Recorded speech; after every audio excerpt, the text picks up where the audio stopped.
Bonsoir, ici Esther Grace sur Douce Histoire.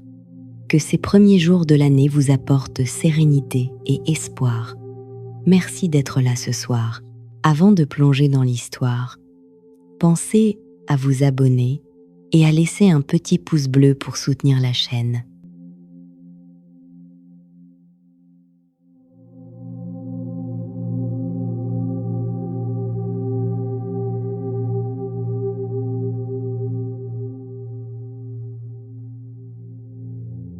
Maintenant, respirons ensemble. Fermez les yeux si vous le souhaitez. Inspirez lentement. Expirez doucement. Sentez les tensions quitter votre corps à chaque expiration. Inspirez la paix. Expirez le stress. Encore une fois. Laissez vos épaules se relâcher complètement.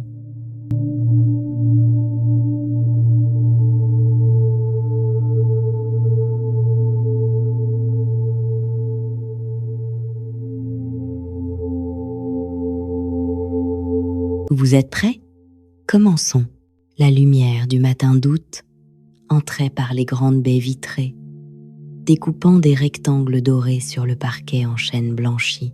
L'air sentait le sel et la lavande, cette odeur particulière des maisons de bord de mer qui ont respiré l'été pendant des décennies.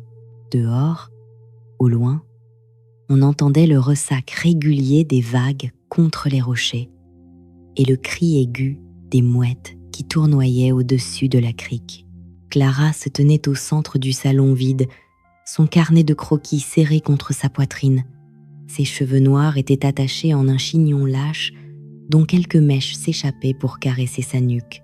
Elle portait une robe lin blanc cassée qui ondulait légèrement dans le courant d'air venant de la mer. Ses pieds nus sur le bois tiède, elle avait enlevé ses sandales dès son arrivée, incapable de résister au contact du plancher ancien. Cette villa était un rêve, ou plutôt, elle allait le devenir. Pour l'instant, c'était un squelette magnifique.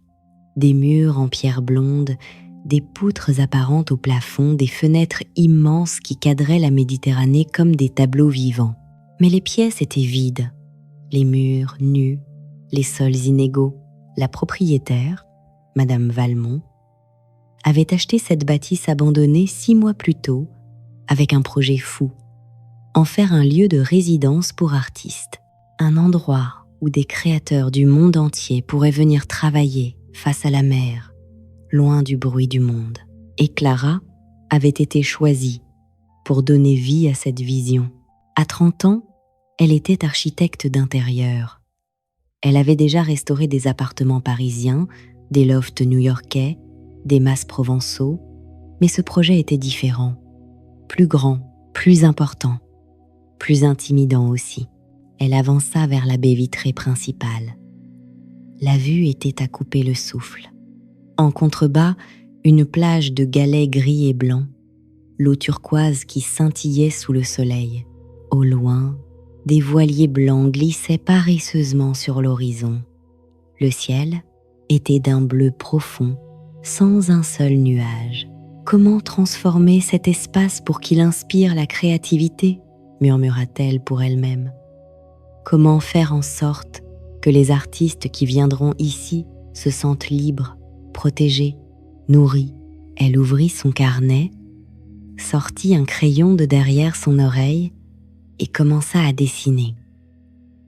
Des lignes rapides, des formes qui prenaient vie sur le papier. Une bibliothèque le long du mur nord, un coin lecture près de la fenêtre. Des coussins au sol pour s'asseoir et contempler la mer. Des couleurs douces, blanc, beige, bleu pâle, touches de terracotta. Elle était tellement absorbée qu'elle n'entendit pas la porte s'ouvrir derrière elle. Ce ne fut que lorsqu'une voix masculine, grave et légèrement amusée, brisa le silence qu'elle sursauta. « Pardon, je ne voulais pas vous faire peur. » Clara se retourna brusquement, son crayon lui échappant des mains et roulant sur le parquet. Un homme se tenait dans l'encadrement de la porte, grand, mince, avec des cheveux châtains clairs légèrement décoiffés par le vent. Il portait un t-shirt blanc simple, un jean délavé et des espadrilles. Un sac de toile beige pendait à son épaule. Il avait le teint hâlé de quelqu'un qui passe beaucoup de temps dehors, et ses yeux, d'un vert gris changeant, la regardaient avec une expression à la fois curieuse et bienveillante. « Oh !» dit Clara en posant une main sur son cœur qui battait trop vite. « Vous m'avez surprise, je suis désolée, » répéta l'homme en s'avançant pour ramasser le crayon tombé. Il le lui tendit avec un sourire. « Je pensais que Madame Valmont vous avait prévenu de mon arrivée. » Clara prit le crayon, leurs doigts se frôlant brièvement. Elle sentit une petite décharge électrique, si fugace qu'elle se demanda si elle l'avait imaginée. « Non, dit-elle. Enfin, peut-être. J'avoue que je n'ai pas vérifié mes messages ce matin. J'étais trop impatiente de venir voir la villa. » L'homme hocha la tête. « Je comprends. L'endroit est magnifique. » Il se présenta en tendant la main. « Julien Moreau, Clara Beaumont, » répondit-elle en serrant sa main. Cette fois, la décharge fut indéniable. Une chaleur se propagea dans sa paume, remonta le long de son bras. Elle retira sa main un peu trop vite. « Vous êtes, » commença-t-elle, cherchant ses mots. Le premier résident artiste compléta Julien avec un sourire en coin. Enfin, le cobaye. « Madame Valmont m'a proposé de venir passer l'été ici pendant les travaux de rénovation, pour tester l'espace, donner mon avis, voir ce qui fonctionne ou pas pour un artiste en résidence. » Clara sentit son pouls s'accélérer. « Vous êtes artiste. Quel type d'artiste ? Musicien, compositeur et interprète. Je chante aussi, même si c'est surtout la composition qui m'intéresse. Et vous allez vivre ici, pendant que je travaille sur la rénovation. C'est l'idée. » Julien glissa ses mains dans ses poches, un geste qui aurait pu paraître décontracté s'il n'y avait pas eu une légère tension dans ses épaules. Madame Valmont pense que ce sera utile d'avoir le point de vue d'un artiste en temps réel, pour éviter de créer un espace trop beau mais pas fonctionnel. Clara ne savait pas quoi dire. C'était à la fois excitant et perturbant. Excitant parce qu'avoir un retour direct d'un utilisateur potentiel était effectivement précieux. Perturbant parce que cet homme, ce Julien Moreau, dégageait quelque chose qui la troublait. Une présence calme, mais intense. Un regard qui semblait voir plus loin que les apparences. « C'est, » dit-elle en cherchant ses mots, « c'est une excellente idée. Oui, je suis sûre que votre avis sera très utile. » Julien sourit et Clara remarqua qu'il avait une fossette au coin gauche de sa bouche. « Tant mieux, parce que je dois vous avouer quelque chose. »« Quoi donc ? » ?»« Je ne connais absolument rien à l'architecture ou à la décoration. Alors si je dis une bêtise, n'hésitez pas à m'ignorer poliment. » Clara rit, une tension qu'elle n'avait pas remarquée se relâchant dans sa poitrine. « Ne vous inquiétez pas. Je suis habituée aux clients qui ont des idées très arrêtées sans savoir pourquoi. Au moins, vous êtes honnête. » Ils se regardèrent un instant, un silence confortable s'installant entre eux. Dehors, une mouette poussa un cri perçant, ramenant Clara à la réalité. « Bon, » dit-elle en se ressaisissant. « Je suppose qu'on va travailler ensemble pendant quelques semaines alors. On dirait bien. Dans ce cas, autant commencer tout de suite. Vous voulez voir mes premières idées pour l'espace? J'aimerais beaucoup. » Clara rouvrit son carnet, s'approcha de lui. Julien se pencha pour regarder les croquis. Il sentait bon. Une odeur de savon propre mêlée à quelque chose de plus subtil. Du bois de santal peut-être, ou du cèdre. Elle lui expliqua sa vision. La bibliothèque, le coin lecture, les couleurs, la lumière naturelle à maximiser, les espaces de travail modulables. Julien écoutait avec attention, posant des questions pertinentes, suggérant parfois de petits ajustements. Et là, dit Clara en pointant un coin de la pièce, je pensais créer un espace musical avec une bonne acoustique pour que les musiciens puissent travailler sans déranger les autres résidents. Julien leva les yeux vers elle. Ses yeux vert-gris semblaient changer de couleur selon la lumière.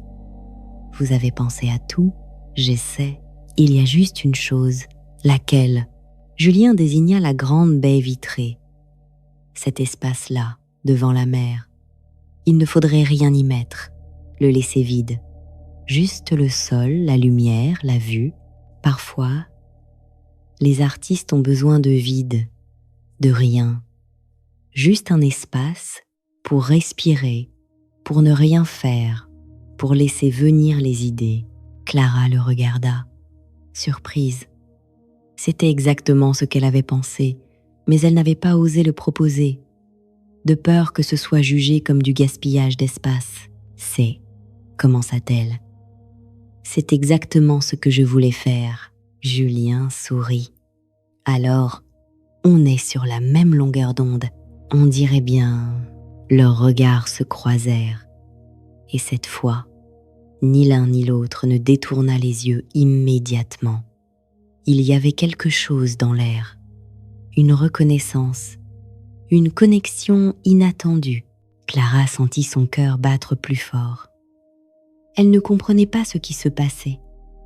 Elle venait de rencontrer cet homme il y a 5 minutes, mais elle avait l'impression de le connaître depuis toujours. « Bon, » dit-elle finalement, rompant le charme, « je vais vous laisser vous installer. Madame Valmont m'a dit qu'elle avait fait préparer une chambre pour vous à l'étage. Merci. » Julien ajusta son sac sur son épaule. « Et vous, vous logez où pendant les travaux ? » « J'ai loué un petit studio au village. À 10 minutes d'ici. Parfait. Alors on se revoit demain. » « Demain, » confirma Clara. Julien se dirigea vers l'escalier en bois qui menait à l'étage. À mi-chemin, il se retourna. « Au fait, Clara, oui, je suis content qu'on travaille ensemble. Moi aussi, » répondit-elle doucement. Il disparut à l'étage. Clara resta immobile un long moment, son carnet serré contre sa poitrine, le cœur battant, se demandant ce qui venait de se passer.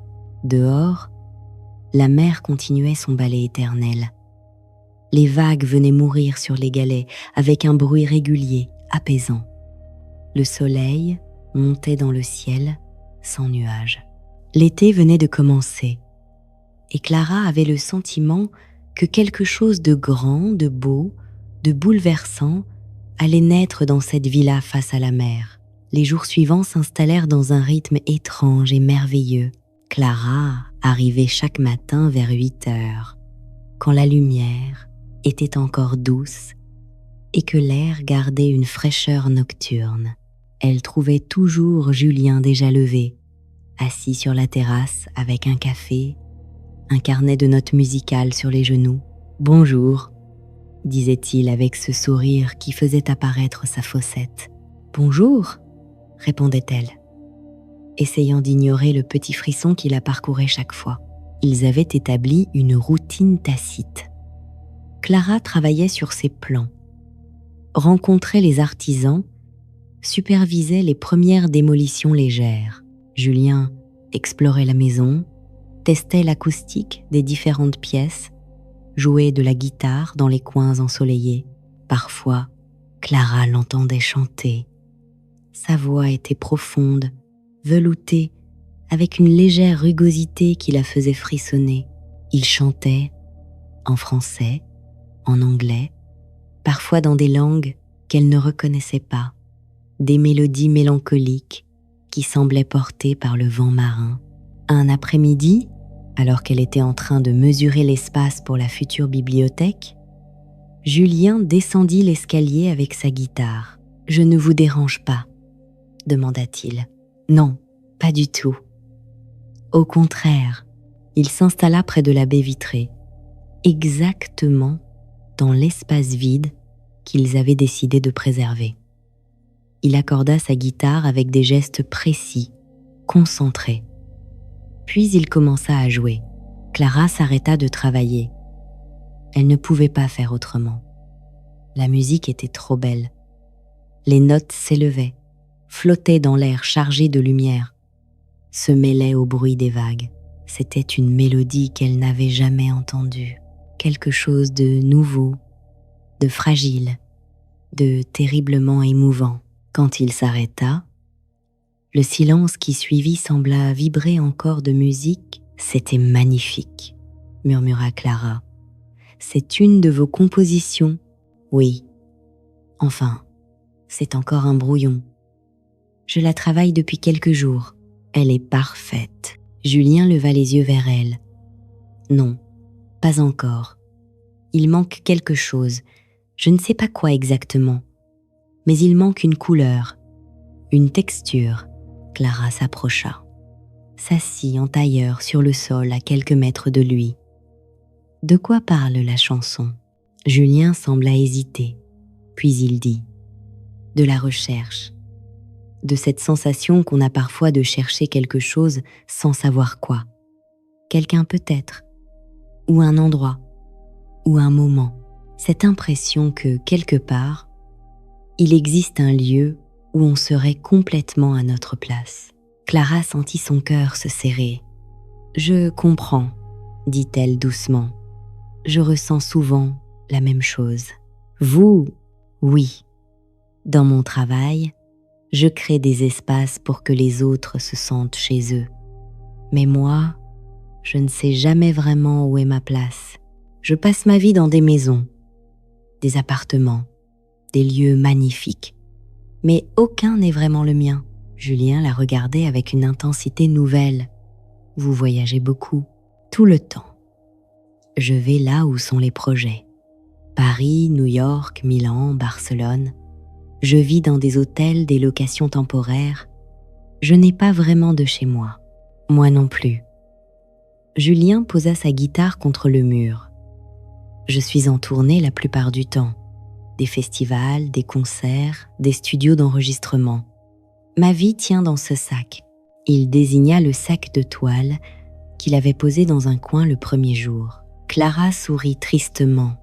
« On est des nomades, des chercheurs d'endroits parfaits qui n'existent peut-être pas, ou peut-être qu'il existe, dit Clara, et qu'on n'a juste pas encore trouvé. » Leurs regards se croisèrent. Clara sentit à nouveau cette connexion étrange, puissante, comme si leur solitude se reconnaissait, se comprenait, trouvait un écho l'une dans l'autre. Le soleil commençait à descendre vers l'horizon, teintant le ciel de rose et d'orange. La lumière entrait par les baies vitrées, dorée et chaude, enveloppant la pièce d'une atmosphère irréelle. « Vous voulez rester dîner ce soir ?» demanda Julien brusquement. « J'ai acheté des tomates, du basilic, de la mozzarella fraîche au marché ce matin. Je pensais faire une salade et manger sur la terrasse. » Clara savait qu'elle devrait dire non, qu'elle devrait garder une distance professionnelle. Mais elle ne voulait pas partir. Pas maintenant, pas quand la lumière était si belle et que la compagnie de Julien lui semblait être exactement là où elle devait être. « J'aimerais beaucoup, » dit-elle. Le sourire de Julien illumina son visage.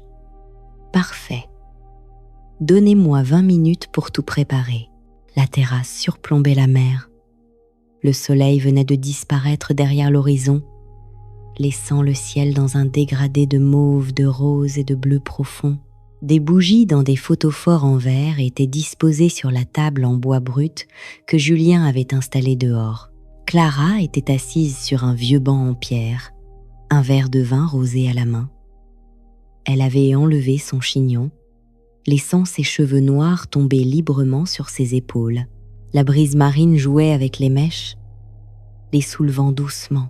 Julien arriva avec 2 assiettes remplies de salades colorées, des tomates rouges et jaunes, de la mozzarella blanche crémeuse, du basilic vert vif, le tout arrosé d'huile d'olive dorée et de vinaigre balsamique. « Voilà », dit-il en posant une assiette devant elle, « Rien de gastronomique, mais c'est frais.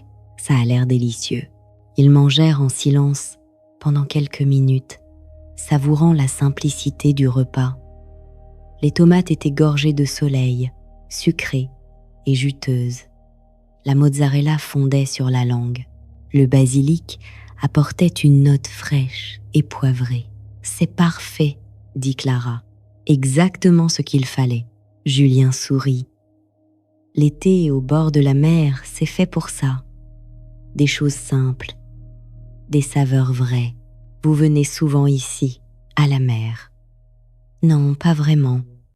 Je passe plus de temps en ville d'habitude, studios d'enregistrement, salles de concert. Mais j'ai grandi près de l'océan, en Bretagne. Alors l'odeur du sel, le bruit des vagues, c'est quelque chose qui me ramène à l'enfance. C'était une enfance heureuse. Julien prit une gorgée de vin avant de répondre. Oui, simple, mais heureuse. Mes parents tenaient un petit hôtel près de Saint-Malo. Rien de luxueux, mais c'était chaleureux. Il y avait toujours des gens, des histoires, de la musique. Mon père jouait de l'accordéon. Ma mère chantait.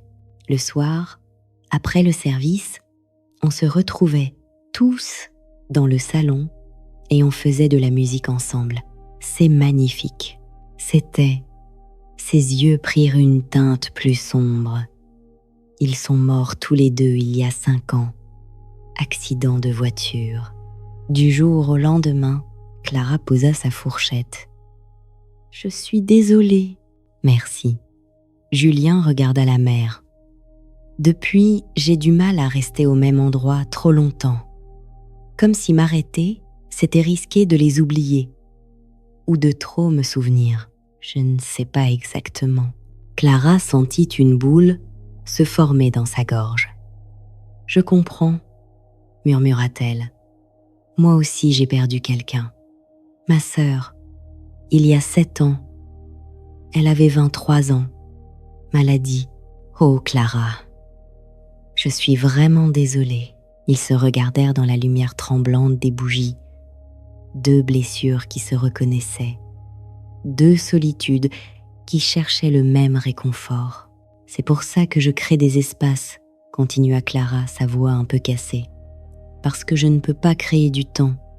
Je ne peux pas ramener ma sœur, mais je peux faire en sorte que les gens se sentent bien quelque part. Qu'ils aient un endroit où ils peuvent respirer, créer, vivre pleinement. Et moi, je compose de la musique, » dit Julien, « parce que c'est la seule façon que j'ai trouvée de capturer des émotions qui sinon disparaîtraient. La joie, la tristesse, l'amour, le manque. Je les transforme en mélodies pour qu'elles restent, même quand tout le reste s'en va. » Clara sentit les larmes monter. Elle cligna des yeux rapidement pour les chasser. « Votre chanson, celle que vous travaillez en ce moment, elle parle de ça, non, de chercher un endroit où on ne se sentirait plus perdu. Oui. » Julien tendit la main par-dessus la table, posa ses doigts sur ceux de Clara. C'est exactement ça. Le contact de sa main était chaud, réconfortant. Clara ne retira pas sa main. Elle resta là, leurs doigts entremêlés, à écouter le bruit des vagues et le silence chargé d'émotions entre eux. « Vous savez, » dit Julien doucement, « depuis que je suis arrivée ici, la chanson a changé. Comment ça ? Elle est moins triste, plus lumineuse, comme si... Je ne sais pas, comme si j'avais trouvé un début de réponse. À cause de la mer, à cause de vous. » Clara sentit son cœur s'arrêter, puis repartir à toute vitesse. Julien la regardait avec une intensité qui lui coupait le souffle. « Moi » murmura-t-elle. « Vous, votre présence ici, la façon dont vous créez de la beauté partout où vous passez, votre rire quand vous êtes frustré par un artisan qui ne comprend pas votre vision, la manière dont vous marchez pieds nus sur le parquet parce que vous aimez sentir le bois sous vos pieds, tout ça, Clara ne savait pas quoi dire. Elle sentait les larmes déborder maintenant. coulait doucement sur ses joues. Julien se leva, contourna la table, s'agenouilla devant elle. Il essuya délicatement ses larmes avec ses pouces. « Ne pleurez pas », murmura-t-il. « Ce sont des larmes heureuses », souffla Clara. « Ah, alors c'est bon. » Il sourit, et elle sourit aussi à travers ses larmes. Julien se pencha, lentement, lui laissant tout le temps de reculer si elle le voulait. Mais elle ne recula pas. Elle ferma les yeux et sentit ses lèvres se poser sur les siennes. C'était un baiser doux, tendre, chargé de toute l'émotion qu'ils avaient partagée. Un baiser qui goûtait le sel des larmes et le sucre des tomates. Un baiser qui disait « Je te vois, je te comprends, tu n'es plus seule ». Quand ils se séparèrent, Clara ouvrit les yeux. Le ciel était maintenant presque noir, piqué d'étoiles qui commençaient à apparaître une à une. « C'était », commença-t-elle. « Oui, dit Julien, c'était. » Ils rirent doucement. Un rire complice, heureux. « Je crois, dit Clara, que cette villa commence déjà à remplir sa mission. » Laquelle ? Inspirer la créativité, nourrir les âmes, rapprocher les cœurs. Julien prit son visage entre ses mains. « Alors merci Madame Valmont et sa villa magique. » Clara se pencha vers lui, posa son front contre le sien. « Merci à la mer, au soleil, à cet été.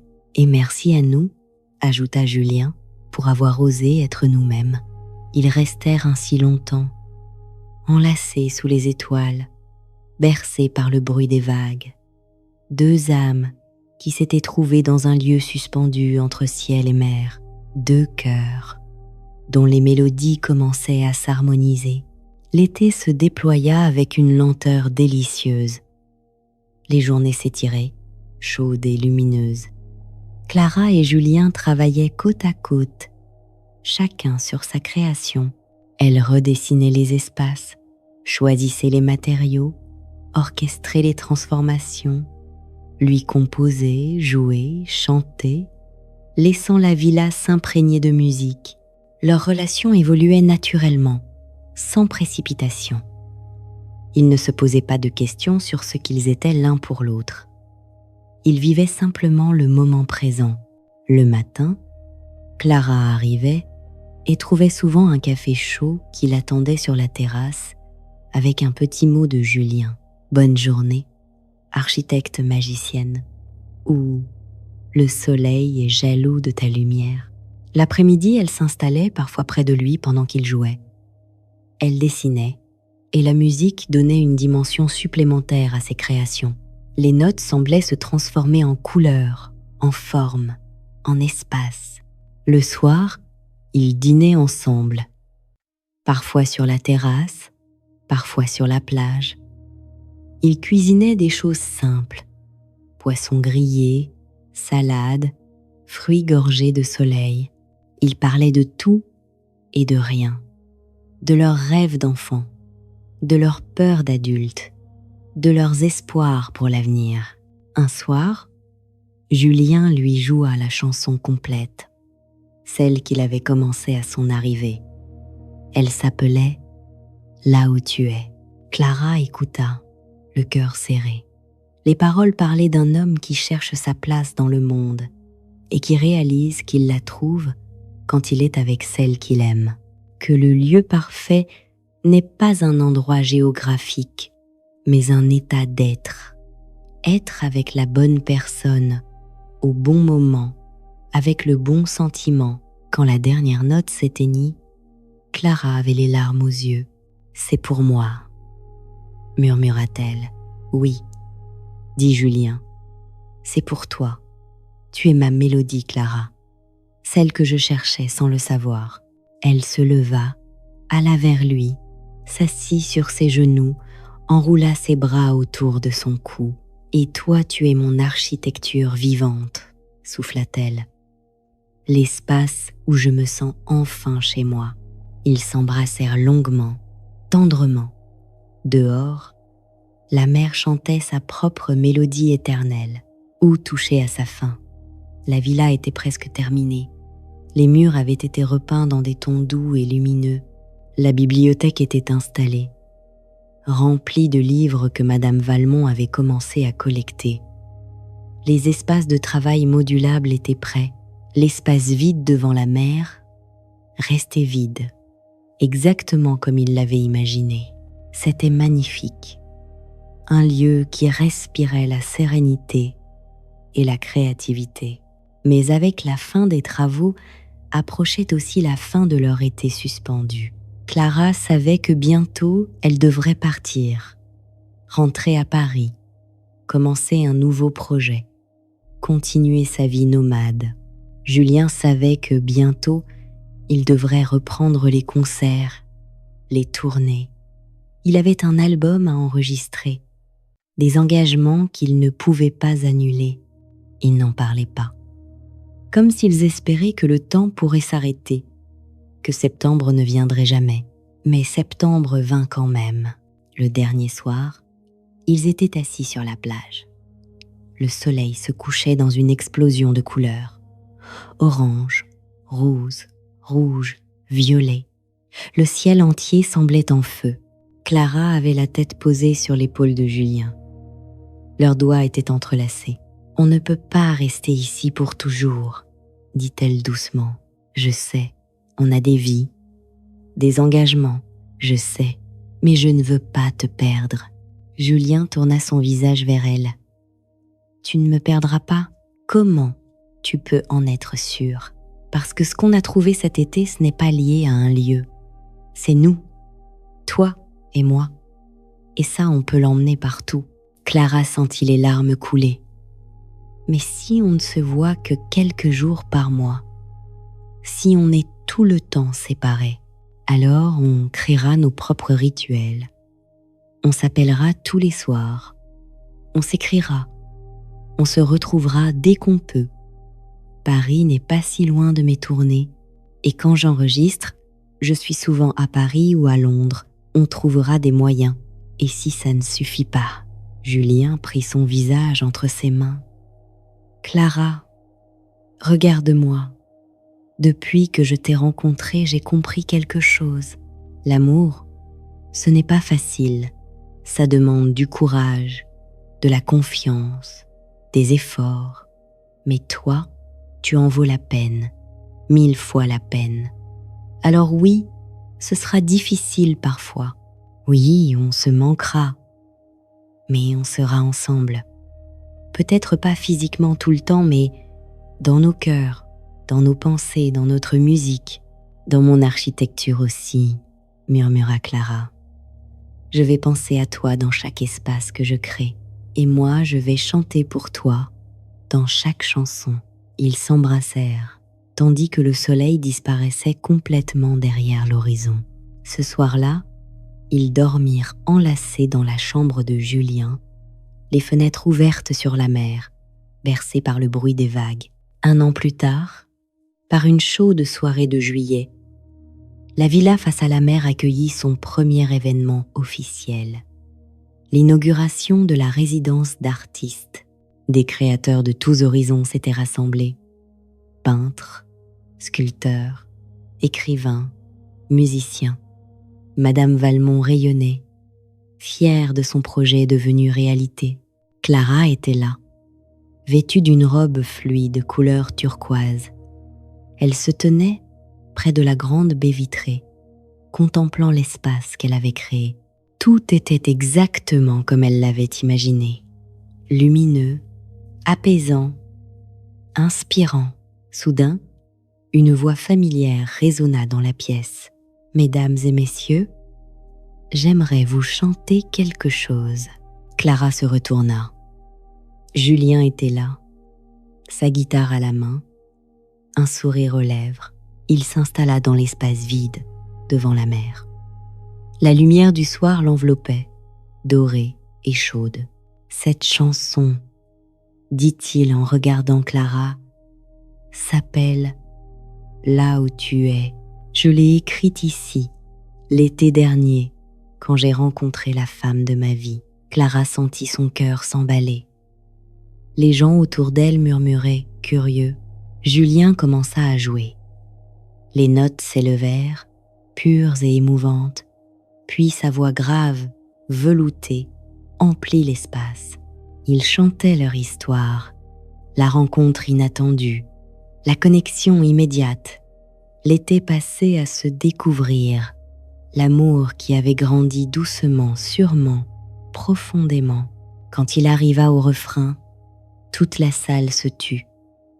On n'entendait plus que sa voix et le bruit des vagues au loin. Là où tu es, c'est là que je suis chez moi. Là où tu es, c'est là que bat mon cœur.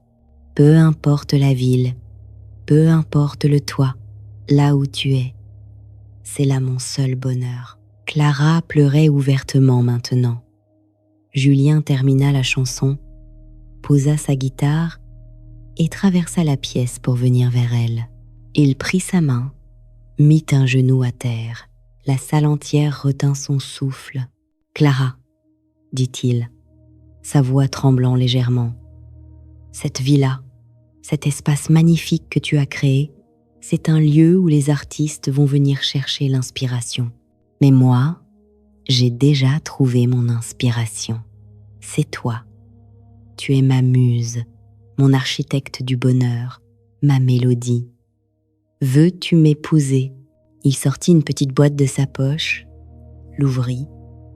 À l'intérieur, une bague simple et élégante, une pierre bleue comme la mer. Clara porta ses mains à sa bouche. Les larmes coulaient sur ses joues. « Oui, » murmura-t-elle. « Oui, 1000 fois oui. » Julien passa la bague à son doigt, se releva, la prit dans ses bras et l'embrassa, tandis que toute la salle applaudissait et criait de joie. Quand ils se séparèrent, Clara dit à travers ses larmes « Je t'aime tellement, moi aussi je t'aime. Pour toujours, répéta-t-elle. Dehors, le soleil descendait vers la mer, peignant le ciel de rose et d'or. Les vagues chantaient leurs chansons éternelles, et dans la villa face à l'océan, 2 cœurs avaient trouvé leur mélodie commune. Une mélodie qui résonnerait pour le reste de leur vie. J'espère que cette histoire vous a apaisé, vous a fait rêver, vous a accompagné doucement vers le sommeil. Reposez-vous bien et à demain, 21 h pour une nouvelle histoire. Bonne nuit.